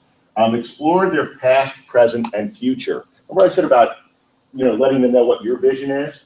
Find out what would they do in their past? Where did they come from? What are they, what kind of work did they do before? What are their interests? What are they doing currently? And then what do they want to do in the future? Maybe having the conversation, they seem like a really good hire, and they tell you, well, my husband and I plan to move to North Carolina next year. Well, I'd like to know that before I hire them, right? So, find out what their explore their past, explore their present, and find out what their future expectations are. Set expectations and ask questions. Tell them what you're going to expect from them, okay? Now, we're going to talk about this in a minute about buyer agents and about 1099s and salaried employees, okay? You can, set your expectations now, and you have to be really careful how you set those expectations. Meaning, if you're bringing on someone as a buyer agent, and they're going to be working as a buyer agent, they're going to be getting a percentage of the commission, okay? You have to be really careful about saying, you must be in the office at 8:30 on Monday. You must be, if I say you must be in the office at 8:30 on Monday, are you an employee or are you a 1099 person? Okay? Arguably you're an employee, that's. Right. And there's how many lawsuits out there right now where people have gotten into this, and this is what happens. And here's where it happens. The person's working as a 1099 person, and they don't pay their taxes. And the IRS goes to them and says, why didn't you pay the taxes? They said, well, they should have paid my taxes because I was employed. Because They made you be there at 8:30 every day. Every and day. they did this Here's my and they did contract. that. And I have, by the way, and I'm happy to share, I have like 40 team contracts, and you see the ones that are questionable that say, team member must be here, must do this, must do that. And then I notice there's some that say, that have the word independent contractor in it like 100 times. And we encourage the independent contractor to be at our staff meeting, which we hold every Monday at 9 o'clock. We encourage, meaning the expectations are set there, but you're not saying this is the job description, you must be here. And that's where you have to be really careful. So I would say if you have a team contract, you definitely have to, have Joe and I look it over and make sure that what you're telling them to do, it matches how they're being compensated. Okay, that's just to keep you guys out of trouble. Am I on board with that? Oh, yeah. And an administrative assistant is someone that is an independent. If you have a contractor. full-time assistant, it's probably a salaried position, full-time administrative assistant. If you have a part-time person that's maybe doing your marketing for you, and they're working for another agent, that can be a 1099 person. You're paying them based on what the work they've done for you. So they're doing a mailer for you, and they bill you and they say, I spent 6 hours on it, this is what I'm charging you.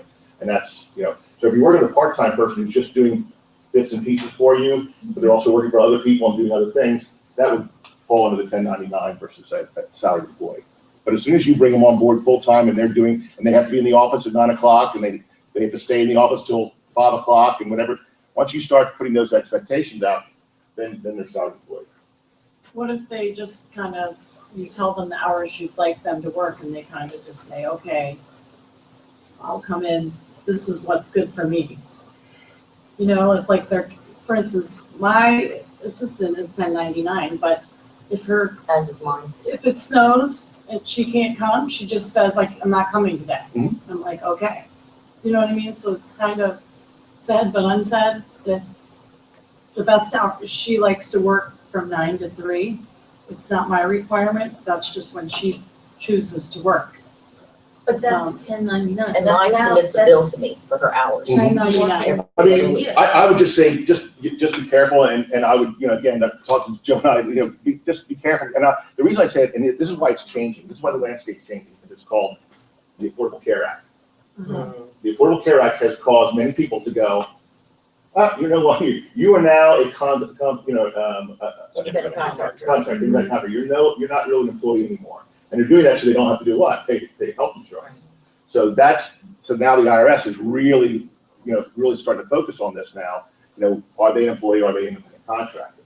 Because there's, a lot of companies are it's pushing them off the books and saying, okay, now you're just an independent contractor getting a consulting fee. But if they're working just part-time, 30 hours a week. Part-time is 30, full-time is 30 hours a week under Affordable Care.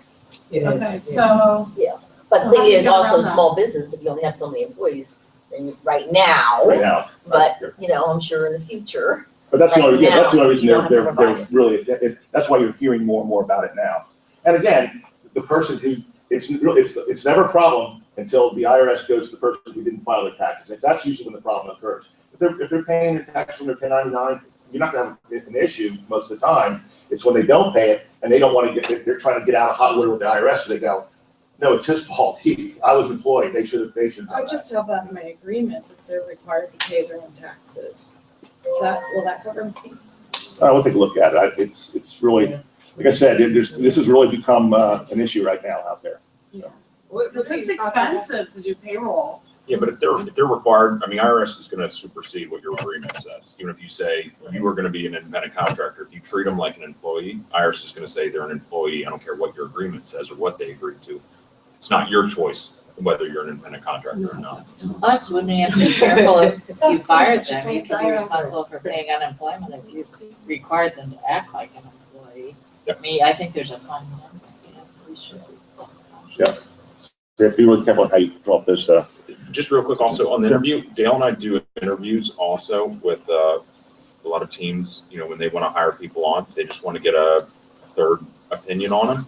And sometimes they will say the craziest things to us that they won't say to you guys, based on what they want to do, thinking that they're not, in a sense, they may think they're applying for something different. So we've had some really insightful interviews, I'll put it that way, with folks that we've been able to give agents feedback. So please include us in the process. What do you think about hiring family members? mine never worked out. Okay. I spent more time chasing my brother down. Okay. My goodness. Sure, you speak to- I realized I was spending 20 hours a week just to get him to work 10. It was like, I can speak from experience. You gotta have real clear rules. And for us, when I was hired on, I was with Jenny at the same time. So my mom knew she had to be fair to all of us because there was someone else there who it'd be really clear if she was bending the rules one way or another. So if it's just two of you, you gotta be really careful that the expectations are crystal clear, that there is some delineation there. That's tough. And we've seen a lot of folks hire on a child or a cousin or even your child's girlfriend's mother, and it just you wind up realizing you hired the wrong person. Then it becomes Even a good friend. Yeah. So you have to come in, and I think that's almost just like you'd hire anyone, you just have to have really clear expectations and rules. Yeah, my son does all my web stuff. He does a lot of technical stuff for me. He'll do edit video and stuff. But he just fills his spends. I tend on that, and that's what we do. But he knows that's easy because he knows he does what he's really good at, and he does those things, and so. Yeah. So when you say billing you, so like, and you said that too, so like Holly, she just gives me the amount of hours she's worked, and then I pay her based on the hours. Is that billing kind of? Well, Gay gives me a daily, Yeah, it's a. I like to know what she did. Yeah. So even she'll say, this is what I did. Yeah, Because it just kind of keeps me on track of what she has but done. is that legal, doing it Yeah, I that mean, way? He does that with me too. She Gina will tell me, she'll say, return to card project, 6 hours, talk to marketing matters, 2 hours, and she breaks it down like that. So that's really, then it looks That's a like. better way to do it. Yeah, well, that's what I thought when I. Yeah. Okay, so I'll have her, she gives me her hours, but she doesn't She say what says she's 40 doing. hours or something, and then, She works on the 93, but yeah. And then Ron just said that he'll bill me for, let's say, enhanced website for mobile, mobile devices. So he'll put all the stuff down and he bills me as his company, and I pay him that way. Okay? Set expectations, ask questions, hire from choice. It's much, I know we fall in love sometimes really hard with that first person, then we go, oh, they're really gonna be a great admin, and that's the only person we interview, and it's better to hire from choice. Better to get a couple people and then select, have 2 or 3 people and hire from choice. It's always good. Trust me, it's always better to do that than, because sometimes you just get so fixated on that one person that you overlook things you don't, and then it becomes a bad hire. Okay. I talked about this test. It's on your notes. There's 2 places you can take that. Danger responses. This would be more if you're hiring a buyer agent. Be careful if they say some of these things. How many leads will I get? And that goes to what James was talking about. Hey, I created a business here. I generate a lot of leads, but we're in this together. Okay, we're a team. So I can't tell you how many leads you're going to get. And it really doesn't matter how many you get. It's what you do with the ones I give you. Okay, so that's kind of a So I want to explore that one a little bit more. What's the split? I'm going to talk about that in a minute. But okay, what's the split? If they're so focused on what the split is, I get concerned. I get concerned anytime that's the first thing anybody talks to me about. Whether it's a real estate agent that we're trying to recruit, or whether it's a buyer agent you're trying to hire. If they're so fixated on the split, that's kind of like a ding, ding, ding. Let's talk about the business. Let's talk about getting out there and being able to make a lot of money by doing a volume of work. How much money can I make? The reason that's a dangerous response is find out why you're asking that question. I mean, there's nothing wrong with asking how much I'm going to make. Why are you asking me how much? And again, this is more along the lines if you're hiring a buyer agent to bring on there. Okay. I think that'd be important though, so that they have an expectation. Expectation. We want to talk about what you They really need to make, right. If they tell you that, right, Yes. they're going to make $150 $100,000, and you're like, oh wow, that's good. Well, I was telling Maria, we had a discussion yesterday. We stuff with this person she was interviewing, and this person wanted, needed up here, and we said, well, find out, does she really need that, or is that just where she's, sort of like starting here and hoping to get to here, or does she really need that kind of income? Because she needs that kind of income. Even if she says, okay, I'll take less and come on board, she's not going to be happy. Not going to be happy because she can't pay her bills. Another job that pays better. Yeah. So she might- I can't work nights or weekends. That could be a problem if they're a buyer agent. That could be a big problem, right? And this one again, I don't really have any questions. I guess Joe and I can laugh at because we've sat on the other side of the desk where somebody 2 or 3 times you go over to check their pulse to see if they're still alive, and they tell you they want to be a real estate agent, and you're like, wow, this is going to be a tough one. So anyway, so they don't really have any questions. That could be scary. Okay, what's their job as a buyer agent? Aren't they supposed to ask questions? So that would be a warning sign. Okay, compensation principles. First of all, keep your compensation plan simple. And I said I have these team contracts, and some of them are like 1 page and they're really straightforward and it's really easy. And some of them are like 10 pages and they're so convoluted. Now, and if buyer agent brings in business, and if they do this, and it's like all these things, I'm like, wow, you need somebody, just a lawyer to go through and figure out how they should get paid on every transaction. That's gonna drive you crazy, by the way, okay? If every transaction you're paid a different amount, you know, it's just crazy. So try to keep them pretty simple. Protect your profit margin. You know, we all know this, you know, profits razor thin, and you have to be really careful on what you compensate people, and they have to be on board with that. They have to understand that. Again, we talk about sharing your vision and your values. The more you can tell about how the business operates and how it, you know, the more they know about it, the more they'll be on board and they'll understand. As Ellen said, you know, you got, here's your salary, but I'm happy to give you performance bonuses, okay?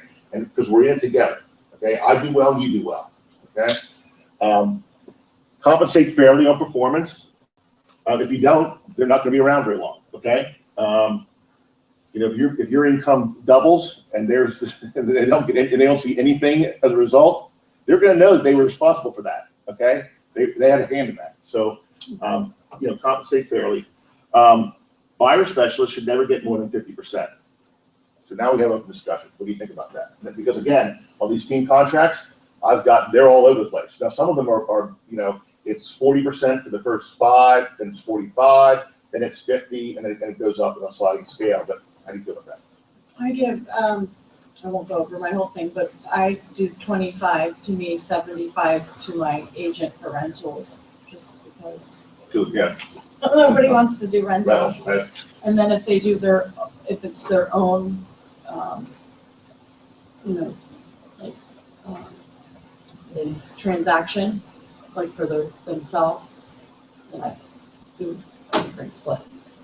I had an interesting conversation with a guy named Jim Rivers down in Florida, and we were talking about this, because I said, well, you know, what about if the agent, you know, I looked at this team contract, I said, what happens if the agent brings business in? And he said, still the same. He said, because I pay for all the marketing, I pay for a lot, and he went through all this. The thing I got when I talked to him, I went, that was really convincing. So if I was working for him, I would go, oh, okay, I get it, you know, because he breaks it all down. He says, you know, I know, he said, a lot of people come to me and they want to work with my team and they want to get, you know, they bring the business and they want to get a higher piece of it. But he goes, but I'm still paying, I saw all these fixed costs here. So, you know, to me, it all comes in, it's all part of the team.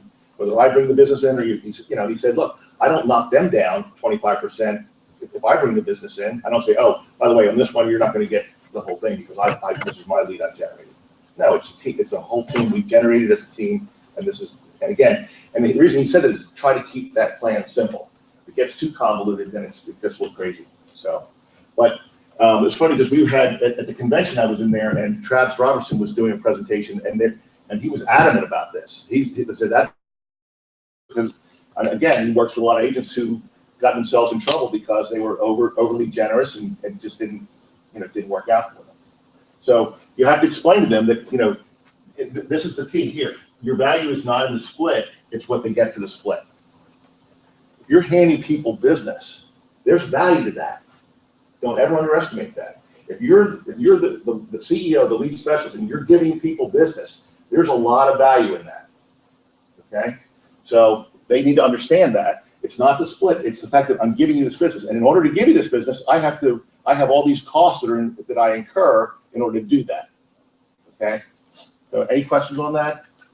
And the other thing is you don't want them cherry picking their own deals versus the business you're generating. Them, you know, you're looking for an ROI on the business you're generating and giving to them. You don't want them cherry picking their own deals. And then you have to track where and who that lead really came from. Did it come from an open house that you had them sit? And now they're considering this their own lead. And Exactly.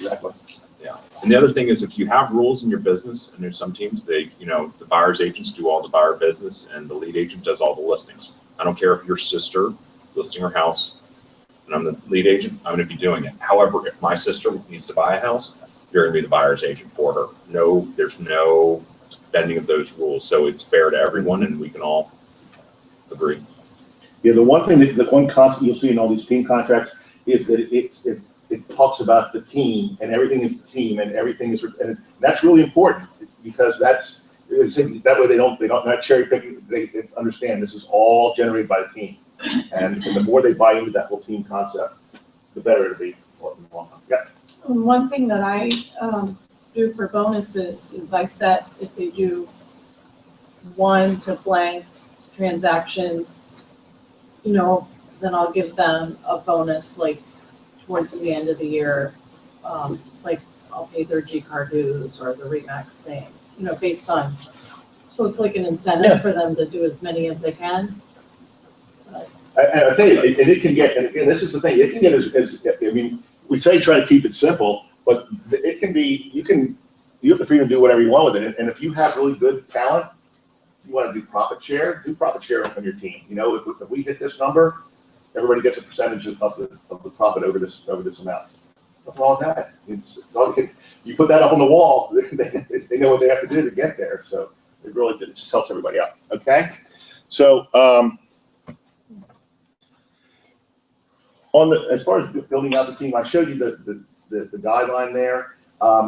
That admin role can take on a lot of different things. And like I said, if you wanted somebody, if you were getting so many leads, you wanted to have somebody that's their job, that just sort of farms the leads out. Let's say if you had 2 buyer agents or 3 buyer agents, somebody needs to, you know, I don't want that job. I don't want to have to go, okay, make sure they get, I want somebody to funnel those right to my buyer agents. So again, they can take on, I have in there a sheet of all the responsibilities of an admin.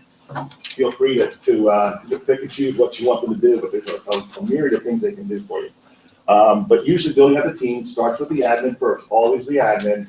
Then you can add a buyer agent, you can add a showing agent. We talked about compensation for showing agents. Again, if you're paying the buyer agent 50% on each transaction, maybe you pay the showing agent 25%. You know, or maybe a little less than that. I would just figure out how many hours. It's one of those things where it's kind of fluid. You have to figure out how many hours they spending turning these things into transactions. But if you're hiring a showing agent to help out your buyer agent, shouldn't that money come from the buyer agent? If you're like. Oh, you mean instead the buyer agent getting the full 50%? Well, like if the showing agent's showing for the buyer agent, Yeah. then the money should come. Right, so It's the buyer making agent. their job easier. Right, buyer agent gets 40 and they I've looked at the team contracts we have for the showing agent, but I think it's set up that way. It's like 10%, 40% and 10% if we're working with the showing agent, so it works out that Yeah, way. because it's hard, I would imagine it would be hard to talk up find a showing agent, and they're gonna work out the math eventually. Mhm. And again, Negotiate a contract if you're not, I don't understand. You have to be licensed in both cases. right, it's a licensed decision, but what James, this is No, but the she's point. saying. If they're working with the buyer agent, the same thing if they're working with me. If I'm working with me, I'm not gonna take the full, right, I'm gonna give them a percentage of what I'm making on there as well. But if the buyer agent's working with a showing agent, then the buyer agent gets 40 and the showing agent gets 10% on that transaction. Because I've talked to several different really big, like Tom Ferry agents, and like their structure is they have, 5 buyer agents, and then when the buyer agents get so busy, they get their own showing agent and their own assistant. You know what I mean? It's like this big convoluted thing, which I'm not interested in, but, Mhm. just curious how that would, the compensation. The point I was making is, as opposed to going out and getting 2 full buyer agents, it's a little less expensive if you can get a showing agent. That person again, especially if they're brand new into the business, you don't want them writing contracts and all that stuff anyway. You want them to sort of get their feet wet. But how is that good representation for the client? In other words, how can someone show a house and then can't get to someone else and have that other person write the contract when they haven't seen the house? Happens all the time. Jinx. I mean, you're talking to the showing agent. It's not like the showing agent goes, here they are, here's the property, see it. They're going to tell you what they liked about the house, how they felt about it. They'll tell you about the house. And you know what? Maybe before you write the contract, you go over and take a look at it. I mean, you can go over and take a look at it and see what the property looks like. And again, I'd say it's better service than telling that buyer, I'm full up this weekend, you're gonna have to wait, till Yeah. Monday, Oh, Right. and the house will be gone. Yeah, I mean, that's, Actually, Joe, come to That think is of it, true. that's kind of what we did for Betty back in the day. I mean, Betty was, she'd be like, well, Jenny or Joe's gonna take you out to look at all these houses, when we first started, and she would write the contract, you know. There are to have buyer agents, and the buyer agents don't write the contract. They specifically, they're really more showing agents than anything else. That's just the way that the agent chooses to do it. So again, there's flexibility in how you do it and how you set that Well, stuff. then does it have to be a percentage because, or just a flat fee if someone's a showing agent? I mean, you may have somebody that, I mean, you may have a showing that says, look, I'll take people out and show them homes for $50 an hour. Okay, right, Yeah. that works out better for me. Let's do it that way. Okay? And that's their job. They just go out and show homes for 3 hours, bill you $150 to show. and I'd probably say the percentage versus the fee would be more, if they were on your team, Yeah. I'd say probably a percentage makes more sense because they have a little more control of the actual result. If they're not on no, your I team, agree. then they lose control once it goes to you, that it may be a fee, maybe more reasonable because, Well, they're not gonna have the same attention span because they're just driving them and showing them. It's somebody that really benefits from Yep. getting everything, so that makes sense. Okay. Because I thought Redfin and some of the companies are just paying It a is flat that fee way. to some of the showing. Right, Although right. they deny it when I've said something to them, so I don't know if it's across the No, board, it but. is that way. Yeah, different people do different things. They can do $100 a showing. And they're the worst. As a listing agent, I can tell you. All right, any questions on any of this? What do you think about inside sales associates? That's what I'm thinking about. That's the person who assigns the leads back and forth, that we would see inside Just sales. someone that follows up with every single lead. Everything, lead. They wouldn't necessarily assign them, but they would qualify them, kind of like what the Spiker team does. Mhm. I think if you have the volume to do that, I think that's almost, you reach a point where you're almost forced to do that. How do you pay that person? I don't know, you know how they pay their, a lot of times it's on a percentage of each individual transaction. So it's not on a per call? And again, you can, and again, to Dale's point, it's gotta make fiscal sense. You've gotta be able to analyze your business and figure out, based on normal lead conversion, are you converting enough of those online leads that you have to hire on another person? Because if you hire on another person, there's gonna be an expense in that. Fixed expense. Potentially a fixed expense. It could be variable if you just do a referral. You just have.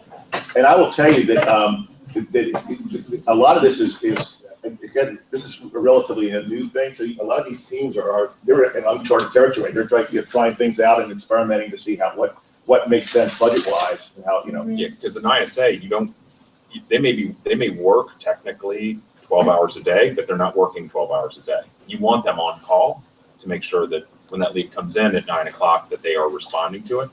But you don't necessarily want to pay them from 3 until 9 o'clock when there were no leads that came. Thing is, I would think that would be more problematic being an employee versus an independent contractor, when you're requiring them to be available to respond to those leads for a specific period of time on a regular basis. Well, I was talking to, what's that, the virtual assistant company, MyOutDesk? Mhm. And, myoutdesk.com. And, I almost hired someone, because they do have inside sales associates. Right. But I just didn't jump the gun yet, to do that. But some of the bigger agents, they swear by their MyOutDesk, well, if you're paying a lot of money to get those leads to come in, you don't want to. well, it's an hourly, that's the thing though, it's an hourly, and then they get bonus, like, so with MyOutDesk, it's like $8 an hour. And then maybe if they actually qualify the lead, then they get like a $50 transaction bonus. You know what I mean? If it's a qualified lead. But I think when it comes to inside sales, you got to have enough inbound leads that are coming in that you're just not turning enough on that it makes sense. And you just have to have a big enough volume to make that make sense. Yeah, it's good settlement too. You're talking about stuff, what if it doesn't? Well, that's what I'm saying, with my MyOutDesk. Close them, what happens? Well, with MyOutDesk, it's $8 an hour for 30 hours. You regardless of whether they settle or not. Well, and then, right, but, Right. I mean, obviously, then you would give them a bonus for every qualified lead. If you get them through the lender, you know, so you take the still lead, got or you get paid. the appointment, like the listing appointment. But you haven't got the listing and you haven't gone to closing. Well, the theory behind it is that, let's say right now, the industry average is somewhere between 3 to 5% for internet lead conversion. And that's what- If you have an inside salesperson who can bump that up to, let's say, 8%, you know, and that's where you gotta track it. And that's where this really becomes a business as opposed to kind of a hope and a prayer that stuff goes, you know, and that's the reason why you make that investment, is that you are gonna get to that number. And that 3% difference pays for that inside salesperson and then some. So if you have a really good person that you think would be an insight, and this is my theory that I'm mulling over, that can just, their job is just to qualify leads, get them to the lender, you know, get them qualified, and then turn the lead over to your buyer agent, it's saving time. You know what I mean? It's worth the time to do that versus your buyer agent having to sit there and call and call and call and then follow up and text and, you know what I mean? That takes time too. Where you have this one person that's dedicated to do nothing for those 30 hours per week, but call and follow up on lead, you know, until it becomes an appointment. You know, they're really an appointment setter too. And their job is to get that appointment. And then you pay them the bonus if it closes. Yeah. Well, I that's agree the with that. thing. What if you as the lead generator, okay, finds, you know, and you're tracking your results, but then you find that because you're doing so much of that, you're not seeing the results because you don't have, it's like a catch-22. In other words, you don't have, what if someone's a lot better at Converting? converting? Qualified, yeah. You gotta find someone that's a good So- converter. At what point do you decide, okay, well, maybe I'm better at this than that, and should you be a team member? That's where you fire And would you quickly. make more money as a team member? I Right. mean, I'm not sure See, I I think your understand this problem whole is, process. I'm just gonna put this out there and you can, I I think I'm wrong enough, but I think that you need to just do it. As Betty taught me a long time ago, just do it. If it doesn't work, then Move on to something else. move on. But I think he's it still sounds like you're trapped in your head, like to take the next step.